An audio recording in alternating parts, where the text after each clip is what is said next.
भगवते वासुदेवाय। ओम नमो भगवते वासुदेवाय।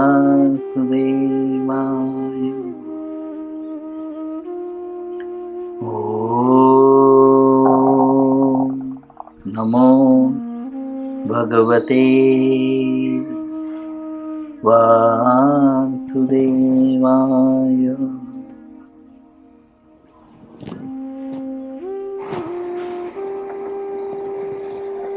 श्री कृष्ण लीलामृत पुरुषोत्तम भगवान अध्याय का नाम है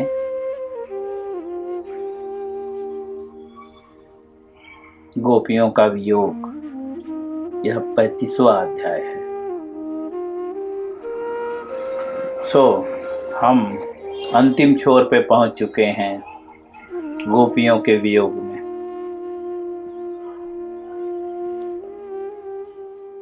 आजकल लोग भगवान से वियोग को दिखाते हैं। किसी ने आज वीडियो मुझे एक भेजा था, गोपाल को लेकर ऐसे फूट फूट के रो रहा था, पैंट शर्ट पहने हुए। लेकिन हम यहाँ पे जो वियोग सुन रहे हैं, वियोग होता कैसा है और आजकल के लोग जो वियोग करते हैं, दोनों में जमीन आसमान का अंतर है। यहाँ पे कहीं पे भी ऐसा हमने नहीं पढ़ा कि गोपियां रो रही थी चिल्ला चिल्ला कर। अजीब ही चिल्लाहट रोने वाली रहती है। हमारे यूपी के लैंग्वेज में उसको बोलते हैं भौकाल, भौकाल रोना। मैं बता नहीं सकता, हंसी आएगी, सब मेरे ऊपर हंसेंगे जिस तरह से वे लोग रोते हैं। आश्चर्यचकित होता हूँ मैं उस रोने को देखकर। बट गोपियां जब कृष्ण से उनको वियोग सहन नहीं हो रहा था तो वे भगवान की लीलाओं का चर्चा करने लगी, मिलके बैठ के, ताकि उनका वियोग कम हो। लेकिन आजकल जो स्वयं को शुद्ध भक्त दिखाने का प्रयत्न करते हैं, मेरा लल्ला, मेरा मुन्ना, मेरा बच्चा, वे वियोग के चक्र में रोते हैं।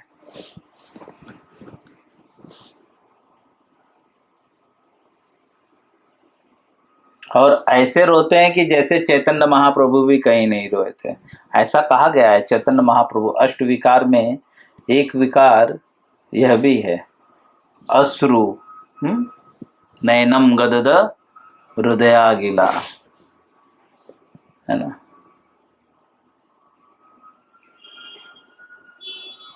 कैसा है नैनम? कौन बताएगा मुझे ये? मैं थोड़ा सा भटक रहा हूँ। पुलकेन चितं बहु कदा तब नाम ग्रहणे भविष्यति। चैतन्य महाप्रभु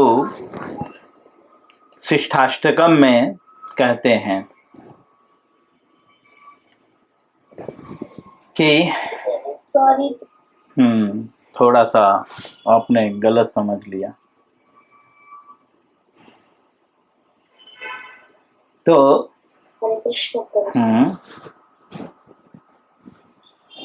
शिक्षाष्टकम के 6th श्लोक में बताते हैं, नैनम गलदष्टुधारया पदनाम गदगदवृद्धया गिरं पुलकैर् विचलितं वपुः कदा तव नाम ग्रहणे भविष्यति। नैनम गदद सुधारया बदनम गदद हृदया गिला पुलकेन चितं बहु कदा तब नाम ग्रहणे भविष्यति। चैतन्य महाप्रभु कहते हैं, कब मेरा आपका नाम लेने से मेरा गला रुद्र हो जाएगा, मतलब मैं बोल नहीं पाऊंगा। ये अष्ट विकारों में एक विकार है। शुद्ध भक्तों में जो अष्ट प्रकार के विकार मतलब क्वालिटी पाई जाती है, तो उसमें एक है। बोलते हैं नैनम गदद सुधारया, कब मेरे आंखों से आंसू गिरेंगे, और कब, लेकिन वो भौकाल की तरह रोना नहीं बोलते कि कब मैं भौकाल की तरह रोऊंगा, जैसे आजकल लोग मैं तो वो वीडियो 4 बार देखा, आप लोग को फॉरवर्ड नहीं कर सकता, वो वीडियो 4 बार देख के डिलीट कर दिया, मेरा दिमाग घूम गया, क्या पागल है। तो भौकाल करके रो रहा, लेकिन चैतन्य महाप्रभु ऐसे भौकाल करके नहीं रोते थे, ऐसे ही अनायास ही आंखों से आंसू आते थे उनके, बट वो प्रेम के आंसू थे, दुख के आंसू नहीं थे। बोलते हैं पुलकेन चितम बहु कदा, कब मेरा शरीर पुलकित हो उठेगा, रोमांच कंपा सुतरन्न भजो। पुलकित मतलब एकदम उमंग आ जाएगा, कब मैं ऐसा नाम लूंगा कि मेरा, पुलकित मतलब खुशी एक तरह से बोले तो, कब मुझे आनंद महसूस होगा आपका नाम लेने से।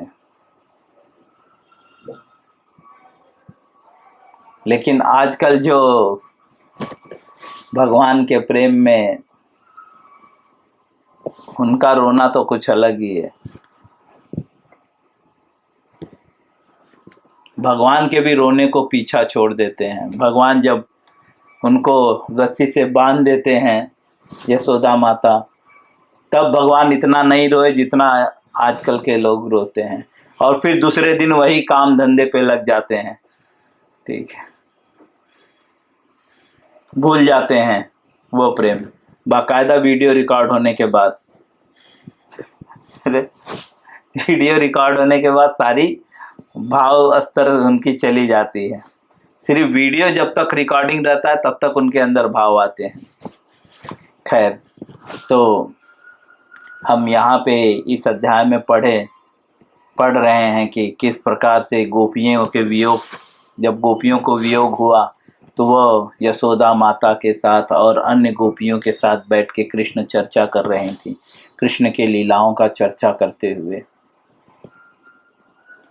सब मोहित हो गए थे। भगवान की लीलाओं का चर्चा करते करते सब मग्न हो गए। तो देवताओं ने भी थोड़ा लाभ उठा लिया, जैसा कि जो छोटे देवता थे वे लोग भी लाभ उठाए और भगवान की प्रसन्नता के लिए उन्होंने दुगदुगी वगैरह बजाई। श्रील प्रभुपाद जी लिखते हैं कि श्री कृष्ण वृंदावन वासियों तथा ब्रज भूमि के प्रति अत्यंत सहद हैं। सहद मतलब सदय, सदय मतलब दयालु हैं। यहाँ तक हमने पढ़ा था। जब वे अपनी गायों तथा मित्रों समेत लौटकर आते तो वे गोवर्धन धारी के रूप में स्मरण किए जाते हैं। अतः एवं उनका लाभ उठाकर ब्रह्मा, शिव जैसे बड़े बड़े देवता नीचे उतरकर संध्या की प्रार्थना करते। प्रभुपाद जी कहते हैं कि जब भगवान गाय चराकर जो है अपने मित्रों समेत लौट के आते थे तो उन्हें गोवर्धन धारी के रूप में स्मरण किया जाता था, याद किया जाता था। मतलब सब लोग वेलकम करते थे कि हमारे गोवर्धन गिरधारी आ गए हैं, तो इसी का लाभ उठा लेते थे। इसका मतलब अभी भी पहले के बुजुर्ग लोग, जहाँ पे पहले के बुजुर्ग लोग हैं, कभी भी बाहर से कोई आता है तो उनकी आरती उरती करते हैं परिवार में, है ना। आजकल तो हम सिर्फ पिक्चर में देखते हैं, रियल में नहीं करते लोग। पिक्चरों में, कहीं कहीं पिक्चरों में देखते हैं, कुछ कुछ पिक्चर हैं, पता नहीं, मुझे देखे काफ़ी वर्ष हो गए पुराने पिक्चरों में।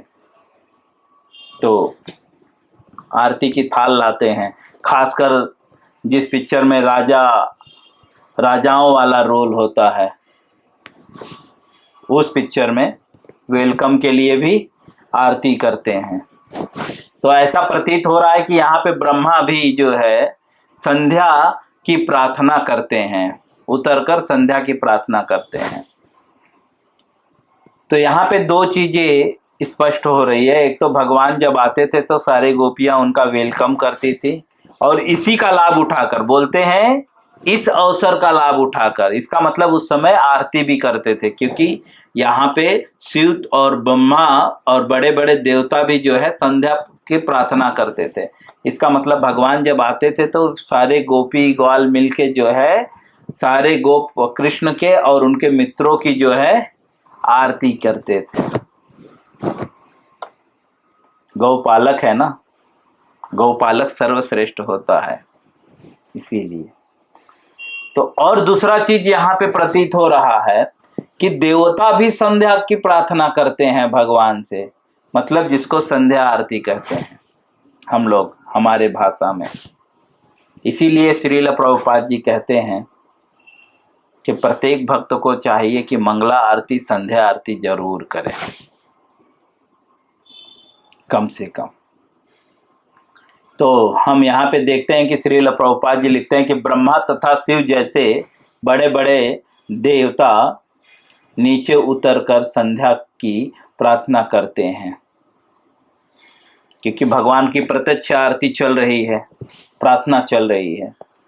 इसीलिए ब्रह्मा जी भी और शिव जी भी उतर के आ जाते थे, गोपियों के साथ पार्टिसिपेट करते थे।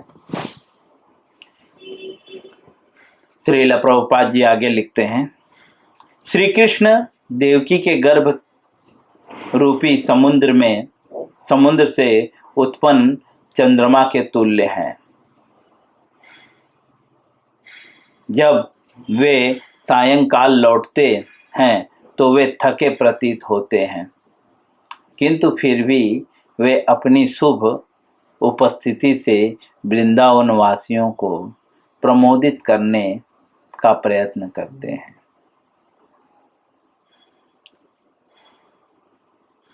हमने बहुत पहले पढ़ा है, भगवान एक अच्छे पुत्र के रूप में स्वयं को प्रस्तुत करते हैं, एक अच्छे लीडर के रूप में प्रस्तुत किए, एक अच्छे मित्र के रूप में भी उन्होंने स्वयं को रखा। तो इसीलिए श्रील प्रभुपाद जी लिखते हैं कि श्री कृष्ण जो हैं देवकी के गर्भ रूपी समुद्र से उत्पन्न चंद्रमा के तुल्य हैं, क्योंकि वे लोग चंद्रवंशी थे ना, इसीलिए चंद्रमा के तुल्य हैं।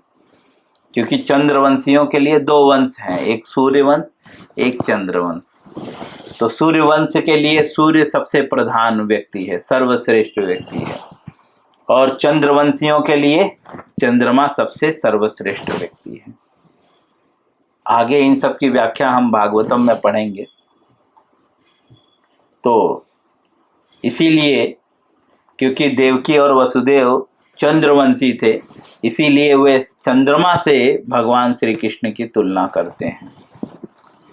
श्रील प्रभुपाद जी लिखते हैं, जब वे सायंकाल लौटते हैं भगवान, वे मतलब भगवान, तो जो है थके प्रतीत होते हैं, टायर्ड इंग्लिश में जिसे बोलते हैं। यहाँ पे एक ऐसा प्रतीत हो रहा है कि इससे हमें सीखना चाहिए कि हम भले ही थके हुए हों। आजकल हम कैसा है कि हम थके हुए रहते हैं तो हमको देख के दूसरा व्यक्ति थक जाता है, ऐसा मुंह बनाकर हम जाते हैं। लेकिन भगवान कैसा मुंह बनाकर जा रहे थे, भगवान का फेस कैसा था, तो बोलते हैं कि वे तो थके हुए रहते थे, किंतु फिर भी खुद थके हुए हैं, लेकिन फिर भी बोलते हैं वे अपनी शुभ उपस्थिति से वृंदावन वासियों को प्रमोदित करने का प्रयत्न करते हैं। प्रमोदित मतलब खुशी देने का प्रयास करते हैं। बट आजकल कैसा है कि हम दुखी तो किसी को सुखी नहीं रहने देंगे, लेकिन भगवान ऐसा नहीं करते, थके हुए हैं लेकिन तो भी ऐसा बिहेव करते हैं ताकि वृंदावन वासियों को खुशी प्राप्त हो। जब वे फूलों की माला पहने लौटते हैं तो उनका मुख स्वर्ण कुंडलों से सजा हुआ होने के कारण सुंदर लगता है। कहते हैं कि जब भगवान फूलों की माला पहने हुए रहते हैं तो उनका सिर्फ मुख जो है वो कैसा प्रतीत होता है, स्वर्ण कुंडलों से सजा हुआ। क्योंकि पहले तो शरीर में भी बहुत सारे गहने पहने हुए थे, लेकिन बाकी गहने उतार दिए थे, इसीलिए उनका चेहरा ही ज्यादा नजर में आता है। गोपियां उनके चेहरे को ही देखती हैं और उनका चेहरा कैसा प्रतीत होता है? स्वर्ण कुंडलों से सजा हुआ। कुंडल मतलब कान में जो पहनते हैं, भगवान कान में कुंडल भी पहनते हैं, स्वर्ण के कुंडल। सजा हुआ होने के कारण जो है सुंदर लगता है। वे हाथी जैसी चाल से वृंदावन में विचरण करते हुए अपने घर में मंद गति से प्रविष्ट होते हैं। भगवान कैसे चलते हैं? हाथी जैसी चाल। हाथी कैसा? झूमते हुए चलता है ना, तो भगवान भी ऐसे झूमते हुए चलते थे अपने मित्रों के साथ। तो इसीलिए यहाँ पे भगवान की चलने की तुलना बोलते हैं हाथी जैसी चाल से वृंदावन में विचरण करते हुए अपने घर में कैसे प्रवेश करते थे? मंद गति से, बहुत धीरे से। उनके आते ही वृंदावन के सारे पुरुष, स्त्रियां तथा गायें तुरंत ही दिन की प्रखर गर्मी को भूल जाती हैं। भगवान के आते ही जो है दिन भर जो भी उन्हें गर्मी, भूख, ये सारी चीजें जो भी उन्हें तकलीफ दी थी, भगवान के आते ही वे सब भूल जाती हैं। एक शब्द में श्रील प्रभुपाद जी समझाना चाहते हैं कि जिसके जीवन में भगवान वास्तव में प्रवेश कर गए तो उसकी स्थिति क्या होगी। तो बोलते हैं वे जो है दिन की प्रखर गर्मी को भी भूल जाएंगे, अर्थात उन्हें किसी भी प्रकार का कष्ट नहीं होगा। प्रखर मतलब बहुत कड़क गर्मी। श्री कृष्ण की दिव्य लीलाओं तथा कार्यकलापों का यह वर्णन गोपियों द्वारा वृंदावन से उनकी अनुपस्थिति में किया जाता था। कहते हैं कि ये जो लीलाएं अभी गोपियों ने एक दूसरे के साथ जो वार्ता की, ये कब किया जाता था? भगवान जब रहते थे तब नहीं। जब भगवान नहीं रहते थे, उनके अनुपस्थिति में। मतलब नहीं, अनुपस्थिति मतलब वहां पे, वर्तमान काल में वहां पे वे नहीं रहते थे जब, तब गोपियां भगवान के वियोग के कारण एक दूसरे से कृष्ण लीला की चर्चा करती थी, ना कि भवकाल करके रोती थी। जैसे आजकल लोग वृंदावन में जाते हैं तो ढर ढर ढर ढर आंसू गिरते हैं, लेकिन जैसे ही वहां से बाहर निकलते हैं, बट ये गोपियों का रेगुलर था, ये रेगुलर गोपियां चर्चा करती थी, एक दिन की बात नहीं थी। हमारे अंदर तो एक ही दिन भाव आता है, वो भी मेरे ख्याल से दिखाते तो हैं हम भगवान को देख के रो रहे, लेकिन एक्चुअली मुझे लगता है कि हम कुछ दुख से परेशान रहते हैं और वो सॉर्ट आउट नहीं होता तो भगवान के सामने जाकर रोते हैं।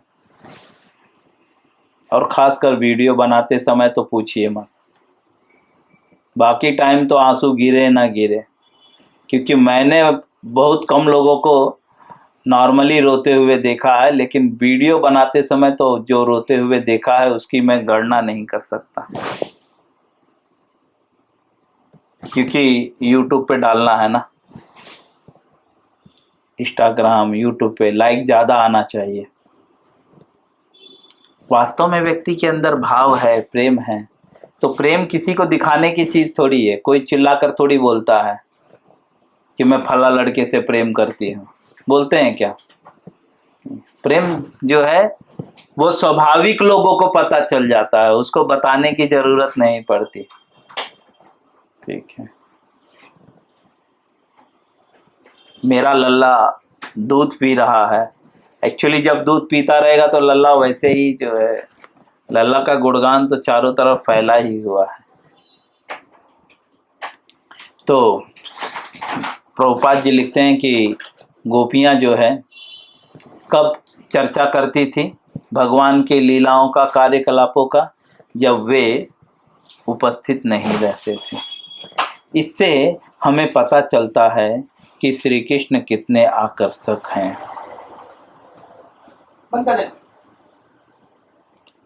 श्रील प्रभुपाद जी लिखते हैं कि इससे हमें पता चलता है कि भगवान श्री कृष्ण जो हैं कितने आकर्षक हैं।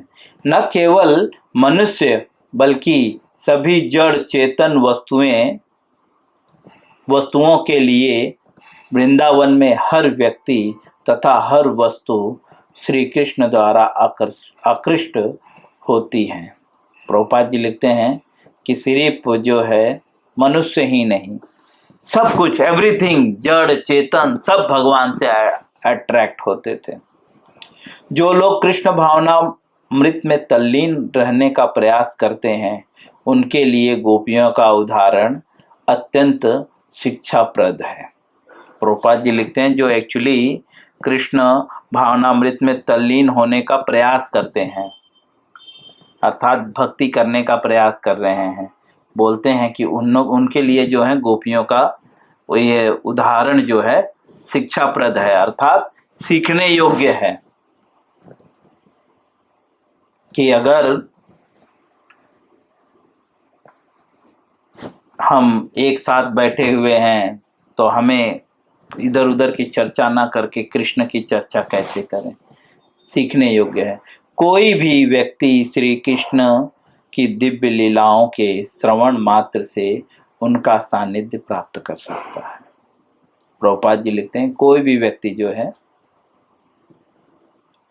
श्री कृष्ण के जो है लीलाओं के श्रवण मात्र से जो है उनका सानिध्य प्राप्त कर सकता है।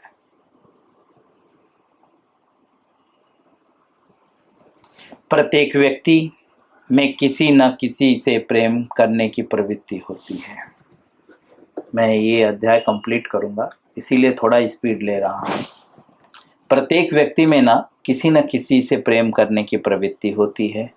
कृष्ण भावनामृत का केंद्र बिंदु ही श्री कृष्ण को प्रेम का लक्ष्य बनाना है।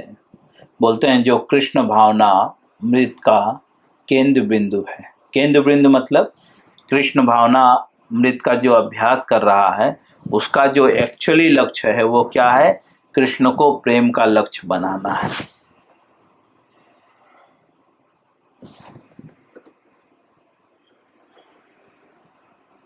निरंतर हरे कृष्ण मंत्र के कीर्तन तथा श्री कृष्ण की दिव्य लीलाओं के स्मरण से मनुष्य पूर्णतः कृष्ण भावना भावित हो सकता है।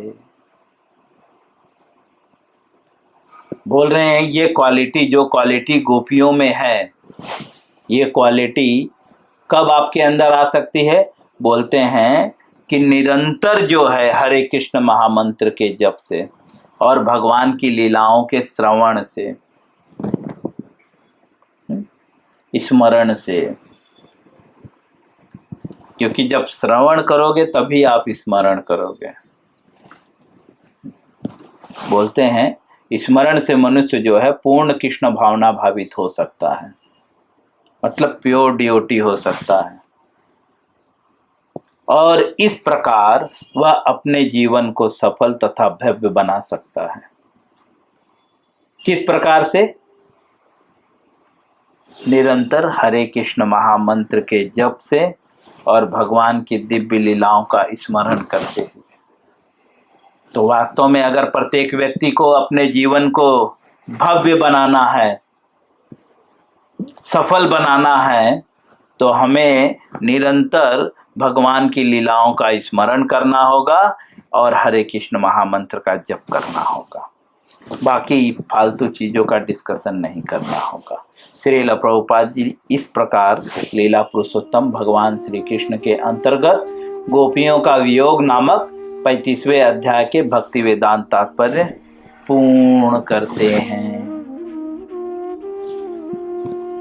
हरे कृष्णा।